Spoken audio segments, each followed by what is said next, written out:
Puji Tuhan.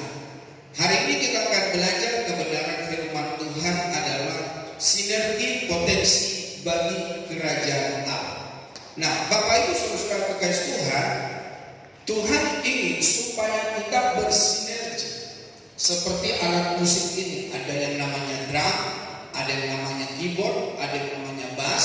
Sekalipun dari berbagai macam alat musik, namun karena bersinergi maka kita mendapatkan atau kita mendengarkan hasil yang baik.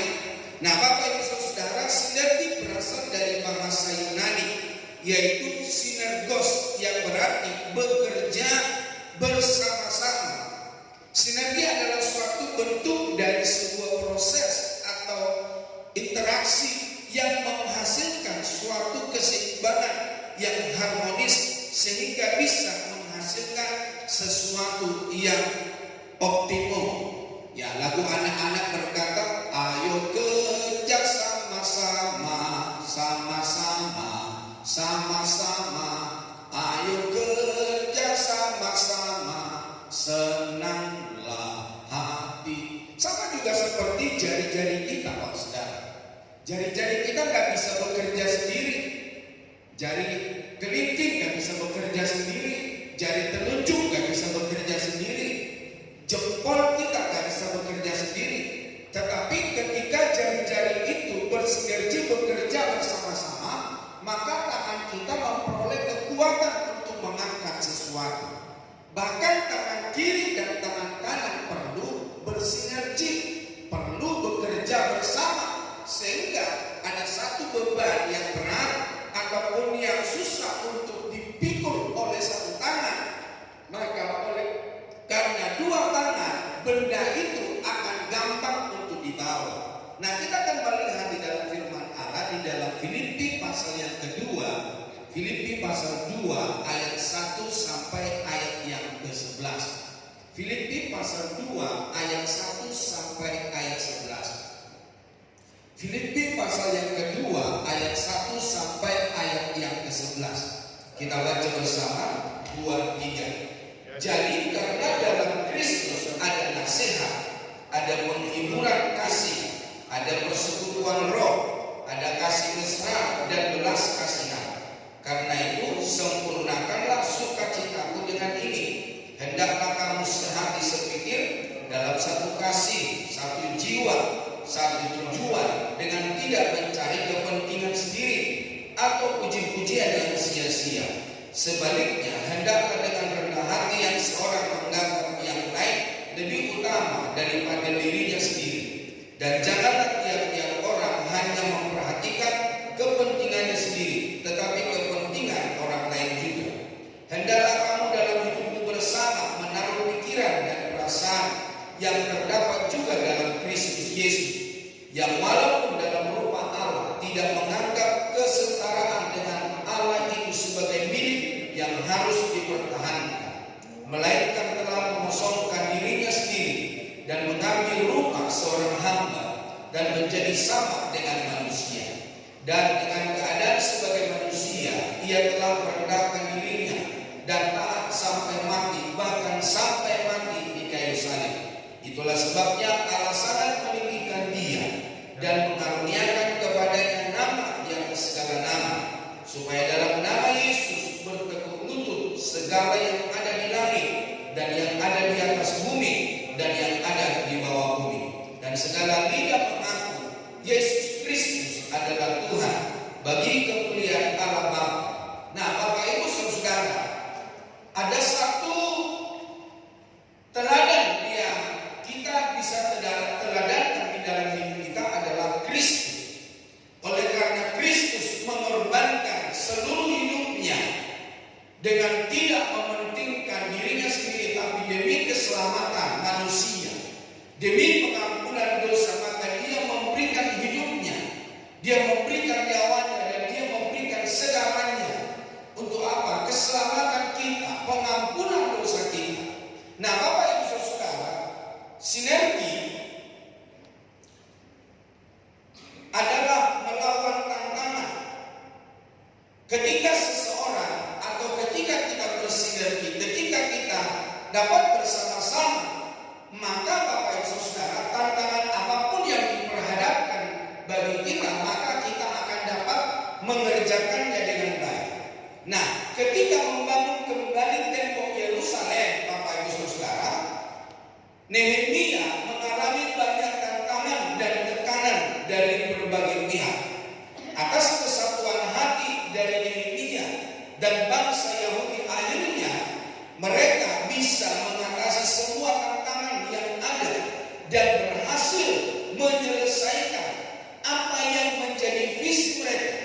Untuk menghadapi tantangan dibutuhkan sebuah sinergi kesatuan hati dan tekad. Jadi Bapak Ibu Saudara, ketika pembangunan Bait Allah ada banyak tantangan, ada banyak rintangan. Bukan hanya rintangan dari orang-orang yang ada di sekitar mereka, tetapi rintangan juga untuk peralatan atau perabot atau bahan-bahan bangunan yang dipakai. Nah, Bapak Ibu Saudara, kalau Bapak Ibu punya kesempatan pergi ke Yerusalem melihat fondasi Bait Allah yang lama, maka Bapak Ibu Saudara akan melihat begitu besarnya batu-batu fondasi itu, Bapak Saudara. Nah, Bapak Ibu Saudara, Bapak Ibu bisa lihat triplet yang ditempel di dinding ini, itu lebih panjang, lebih tinggi daripada itu, Bapak Saudara. Nah, waktu saya melihat itu, saya pikir gimana caranya untuk mengangkatnya. Begitu besarnya batu, asli batu, bukan semen, bukan beton, tetapi batu yang ditumpuk, Bapak Saudara. Makanya ketika Yesus berfirman, maka nanti Bait Allah itu akan dirobohkan dan tidak ada lagi batu yang satu di atas batu yang lain. Jadi Bapak Ibu Saudara, betapa besarnya batu-batu itu. Nah, itu merupakan sebuah tantangan bagi bangsa Israel, bagi Nehemia untuk membangun Bait Allah. Tetapi apa yang terjadi, Bapak Saudara? Oleh karena kesehatian bangsa itu, maka mereka dapat membangun Bait Allah. Jadi sinergi melawan tantangan. Yang kedua, sinergi dalam doa. Firman Tuhan berkata, bila dua orang bersepakat dan meminta di dalam nama Tuhan, maka Tuhan akan mengabulkan permintaan tersebut. Artinya, Tuhan sangat menghargai orang yang mampu bersinergi dengan orang lain, terutama untuk berdoa bersama. Nehemia memimpin bangsa Yahudi untuk bersinergi dalam doa, dan akhirnya doa mereka dikabulkan Tuhan. Dan Tuhan menginginkan agar setiap orang percaya memiliki kesatuan dalam doa, terutama di dalam keluarga. Jadi ketika Nehemia akan membangun rumah Allah, ternyata bukan hanya kesatuan hati yang mereka miliki, tenaga pikiran, tetapi ada juga doa, penyerahan kepada Tuhan. Karena apa? Dia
orang-orang yang merencanakan kejahatan itu digantung, Bapak Saudara. Jadi Bapak Ibu Saudara-saudara kasih Tuhan, bersinergi bukan hanya dapat kita mengalami tantangan dan kita menjadi pemenang, tetapi bersinergi di dalam doa, berdoa bersama-sama, karena sesuai dengan kebenaran firman Allah, 2-3 orang berkumpul di dalam nama Tuhan, Tuhan ada di situ.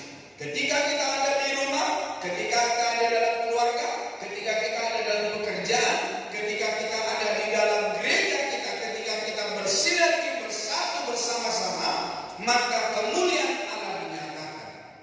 Bapak Ibu Saudara, saya sudah pernah menyaksikan yaitu tentang toko bangunan Mitra 10. Itu ada di MT Haryono, Bapak Saudara. Beberapa tahun yang lalu dibuka toko di Balikpapan, maka saya berdoa untuk pembukaan toko itu, Saudara. Saya ikutin mereka dari 5 toko kalau tidak salah. Saya ikut mereka dan namanya Mitra 10. Mereka itu pengen punya toko 10, Bapak Saudara. Makanya Mitra 10. Nah, apa yang terjadi, Bapak Saudara? Pemimpin mereka itu bukan anak kuliahan, tetapi dalam kesaksian seorang ibu ini, dulu dia hanya tamat SMP, Bapak Saudara, tamat SMA. Tapi apa yang terjadi, Bapak Saudara? Sementara dia juga bekerja, tetapi sementara juga menyerahkan dirinya kepada Tuhan. Dia bukan orang Pentakosta, Bapak Saudara. Dia orang dari Protestan, tetapi dia getol dengan Tuhan. Dia bergaul dengan Tuhan. Sekalipun dia menjadi pimpinan dalam perusahaan itu, dia selalu memberikan waktunya. Nah, saya mendengarkan dari setiap karyawan yang ada di situ, jam 7 pagi ibu ini sudah ada di kantor dan dia berdoa, Saudara. Dan di dalam perusahaan itu setiap hari Rabu kami mengadakan ibadah. Bertahun-tahun saya ikut dengan mereka untuk kami berdoa. Dari berpindah-pindah tempat buka toko yang baru, sampai hari ini toko itu ada di Gadis Serpong. Sampai berapa waktu lalu toko itu ada di MT Haryono, Bapak Saudara, menjual bahan bangunan. Dan saya melihat betapa Tuhan ikut campur tangan. Nah, ketika masa krisis, masa paceklik, masa tahun 98, Bapak Saudara, orang gulung tikar, orang memperamping karyawan, orang merumahkan para karyawannya, tetapi perusahaan ini membuka lowongan pekerjaan. Bukan hanya itu, mereka juga membeli gudang, mereka juga membuka toko-toko baru. Nah, kenapa itu bisa terjadi? Kalau orang dunia berkata masa sukar akan menjadi sukar, tetapi saya melihat dengan mata kepala sendiri, orang-orang ini, karyawannya, pemimpinnya berserah kepada Tuhan, berdoa kepada Tuhan, bersinergi bersama dengan karyawan, memohon kasih dan anugerah Tuhan. Saya melihat sekalipun di masa-masa sukar, mereka itu bukan sukar, Bapak Saudara, malah berkembang, malah mencari orang, malah membuka toko, mereka membeli gudang yang besar, Bapak Saudara. Jadi Bapak Ibu Saudara kasih Tuhan, ketika kita bersinergi, maka dalam berbagai potensi, dalam berbagai punya kemampuan, maka kita akan mendapatkan atau kita dapat melakukan perkara yang besar. Nah, Bapak Ibu Saudara, setiap orang percaya adalah warga kerajaan Allah. Sebagai tubuh Kristus, keaktifan dan peran setiap warga yang bergandeng tangan demi kemuliaan-Nya, seperti sebuah orkestra, meskipun berbeda instrumennya, tetapi disatukan dalam sebuah harmoni, maka kita akan mendengarkan hasil daripada harmoni itu. Sekalipun banyak alat musiknya, misalnya biolanya banyak, trompetnya dari berbagai macam, Bapak Saudara, belum bassnya, belum gitarnya, belum yang lain-lain. Kalau saya bilang bass betoknya itu ada. Jadi Bapak Saudara, tapi kita melihat, Bapak Saudara, ketika mereka bersinergi, mereka bersama-sama, maka hasilnya akan harmoni dan enak untuk kita nikmati. Nah, dari nats ini mengajar bahwa warga kerajaan Allah bisa mensinergikan potensi dengan yang pertama, Bapak Saudara, menyatukan kelengkapan dari Kristus. Jadi perintah untuk bersinergi dan menyatukan hati dilengkapi dengan beberapa hal yang disediakan oleh Tuhan. Tuhan memberikan beberapa karunia, Tuhan memberikan kemampuan bagi kita di dalam Kristus, di dalam kepercayaan kita kepada Dia, dan itu diizinkan atau diberikan oleh Tuhan untuk apa? Untuk kemajuan gerejanya, untuk kemajuan anak-anak Tuhan, untuk pertumbuhan rohani orang-orang percaya. Nah, kelengkapan yang diberikan oleh Kristus itu adalah nasihat. Ada orang-orang yang bisa menasehati, dan ketika nasihatnya itu diberikan, itu akan sangat ampuh, dan orang yang dinasehati itu dapat menerima perubahan atau dapat menerima tuntunan di dalam hidupnya. Tetapi kalau dia bukan seorang penasehat, ketika menasehati orang, saudara, bukan membuat orang sebuah perubahan, tetapi sebuah pemberontakan, sesuatu hal yang tidak baik, yang tidak berkenan kepada Tuhan. Itulah yang muncul. Kenapa? Kadang-kadang kalau orang tidak memiliki karunia menasehati, saudara, malah itu menjadi bumerang untuk orang lain. Yang berikutnya adalah penghiburan kasih. Ada orang-orang yang bisa menghibur, yang memberikan kekuatan, yang memberikan harapan. Ada juga persekutuan roh. Yang lain ada juga kasih mesra.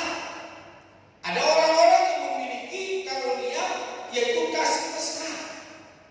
Kalau ketemu dengan orang baru, dia bisa, saudara, dia bisa berjumpa, dia bisa bersahabat, dia bisa rekanan, saudara, dan dia bisa diterima oleh banyak orang. Jadi karena apa? Dia memiliki kasih mesra, apalagi belas kasihan. Tidak semua orang Kristen memiliki belas kasihan, tidak semua. Karena apa, saudara? Belas kasihan itu juga adalah karunia daripada Tuhan. Nah, orang-orang yang memiliki belas kasihan, ketika dia melihat orang-orang yang berkekurangan, orang-orang yang tidak mampu, orang-orang yang sangat membutuhkan, maka dia tidak sungkan-sungkan untuk mengulurkan tangannya untuk berbagi dengan orang lain. Jadi orang-orang yang memiliki karunia belas kasihan, kemampuan berbelas kasihan kepada banyak orang, maka orang-orang ini juga dipakai oleh Tuhan untuk bersinergi dalam kemajuan pekerjaan Tuhan. Ya, saya nggak tahu ya memiliki karunia belas kasihan. Beberapa kali saya ditipu oleh orang yang berkata bahwa mereka adalah orang yang baru percaya. Nah, oleh karena mereka baru percaya, orang-orang yang murtadin, saudara, mereka berkata kami diusir. Akhirnya kami tampung, saudara, bukan ditampung di rumah, tapi kami menyewakan rumah untuk mereka. Tetapi gak berapa lama kemudian ternyata mereka menipu, saudara. Seperti beberapa waktu yang lalu sudah saya katakan. Jadi sekalipun, saudara, orang berbuat jahat, orang yang memiliki belas kasihan tetap ada, saudara. Ya, selama saya di sini sudah berapa kali ada orang yang dibilang dia berbisnis, dia berusaha, dia mau pulang kampung, ada sebodo amat lah. Udah, saya cepat-cepat aja kasih uang untuk mereka. Ya, bukan hanya sekedarnya, saudara. Tapi di situ kita bisa melihat bagaimana kita sebagai orang percaya memiliki karunia ini. Nah, jika hal-hal tersebut diterapkan dalam komunitas orang percaya, dalam komunitas sel, dalam jemaat lokal, atau bisa juga dalam persekutuan, kategorial, rumah tangga, pekerjaan, maka kekuatan rumah tangga, kekuatan gereja, kekuatan pekerjaan kita sebagai tubuh Kristus akan terus bertumbuh kembang. Karena apa? Bukan hanya satu kemampuan yang bekerja, tetapi beberapa kemampuan dijadikan satu, dan akhirnya memberkati banyak orang, saudara. Yang kedua, saudara, dari nas baca kita sampai hari ini, yaitu mengerjakan kerinduan Kristus. Di dalam ayat yang kedua dan ketiga itu adalah sebuah kerinduan daripada Kristus. Dikatakan apa? Jadi karena dalam Kristus ada nasihat, ada penghiburan, ada persekutuan roh, ada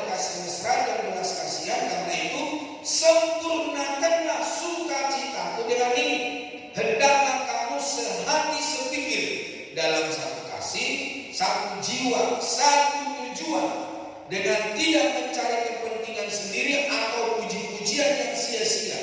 Sebaliknya, hendaklah dengan rendah hati yang seorang menganggap yang lain lebih utama daripada dirinya sendiri. Kerinduan Kristus dinyatakan melalui Rasul Paulus adalah agar setiap umatnya menjadi sehati, sepikir, satu kasih, satu jiwa, satu tujuan, dan tidak mencari kepentingan sendiri, tetapi kepentingan untuk hormat dan kemuliaan nama Tuhan.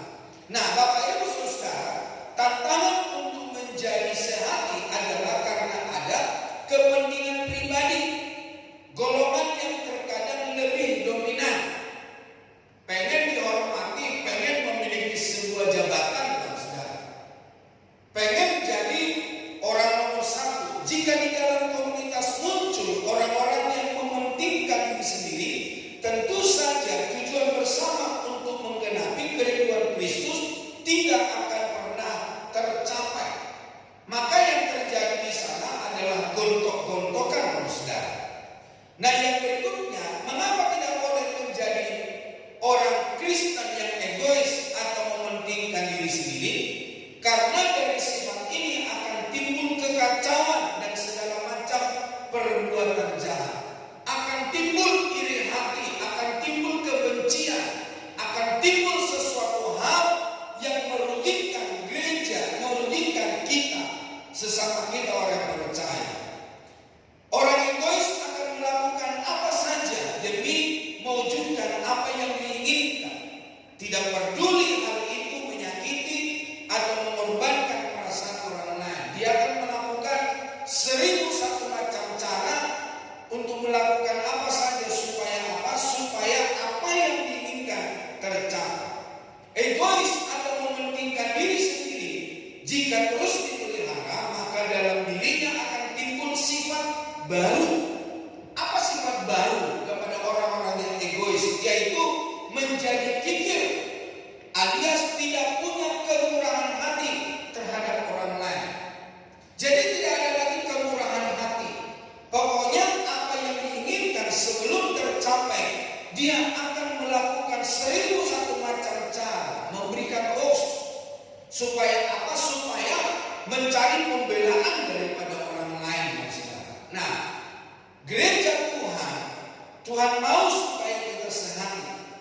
Nah, sangat bertentangan dengan firman ketika orang hidup di dalam keegoisan. Karena apa? Firman Allah berkata di dalam Lukas pasal 6 ayat 36, hendaklah kamu murah hati sama seperti Bapamu adalah murah hati. Di dalam Matius 5 ayat 7 dikatakan, berbahagialah orang yang murah hatinya, karena mereka akan beroleh kemurahan. Jadi ketika kita bermurah hati, kita pun akan mendapatkan kemurahan, saudara. Kalau kita memberikan kemurahan atau kebaikan kepada orang lain, maka kita akan menuainya. Karena firman Allah berkata, apa yang ditabur orang, itulah yang akan dituainya. Apa yang kita tabur hari ini, suatu saat kita akan menuai. Apa yang kita tabur pada seminggu yang lalu, sebulan yang lalu, setahun yang lalu, kita suatu saat akan menuainya.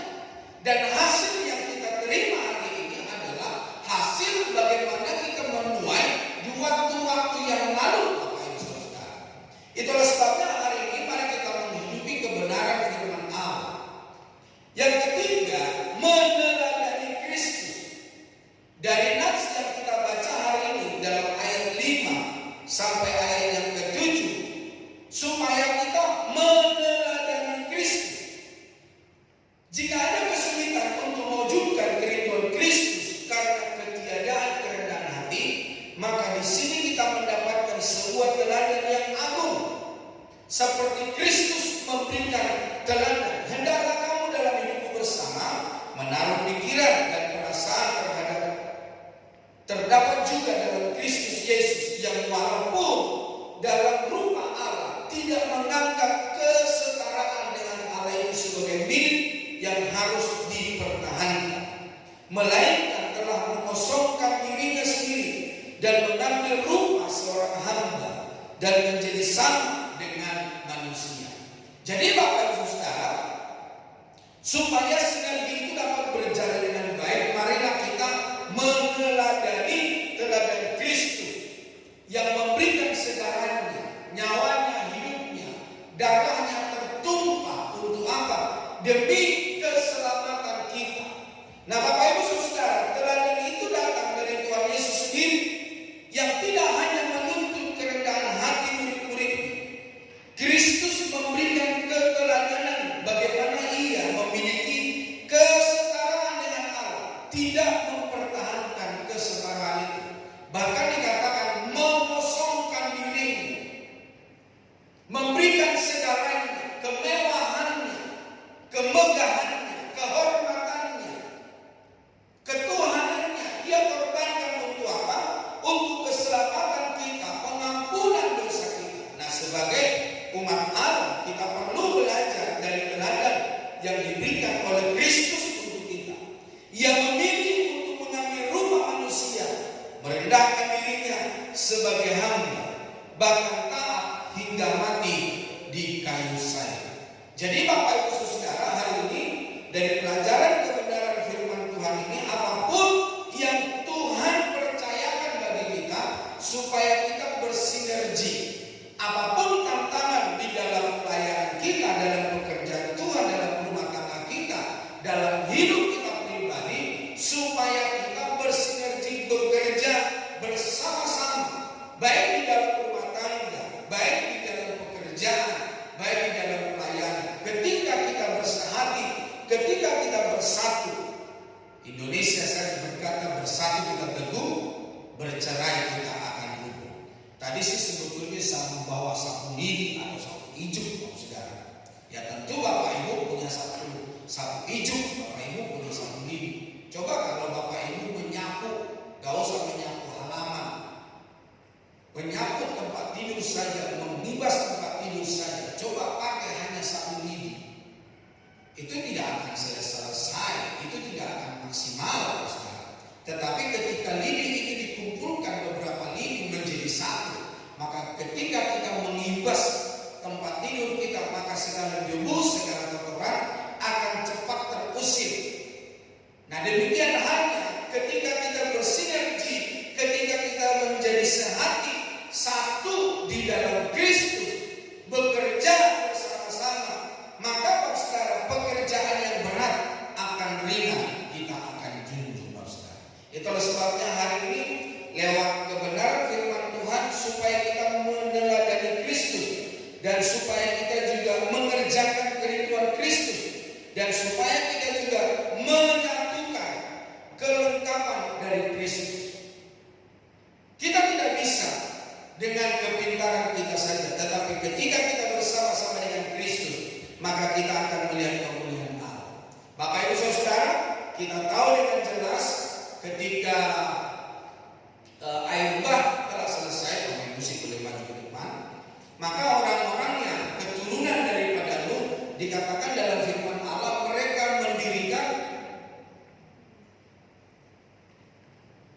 mendirikan tubuh yang paling tinggi, Saudara.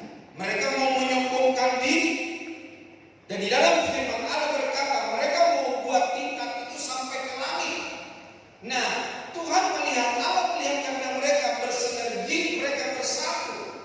Maka firman Allah berkata Tuhan mengecaukan bahasa mereka. Jadi Bapak Ibu Saudara, ketika kita sebagai orang percaya, ketika kita sehati sepikir satu tujuan di dalam Kristus, baik di dalam rumah tangga, baik di dalam pekerjaan, baik di dalam pelayanan, maka kita akan melihat pekerjaan-pekerjaan dan campur tangan Tuhan yang luar biasa. Kiranya Tuhan memberkati kita dapat melakukan apa yang perlengkapan Kristus yang Tuhan telah berikan bagi kita, apa yang menjadi kerinduan Kristus, dan apa yang menjadi teladan yang Kristus berikan dapat kita lakukan di dalam hidup kita setiap hari, baik di dalam rumah tangga, baik di dalam gereja, baik di dalam pekerjaan, dimanapun kita berada. Mari setiap potensi yang kita miliki, bersatu kita teguh, bercerai kita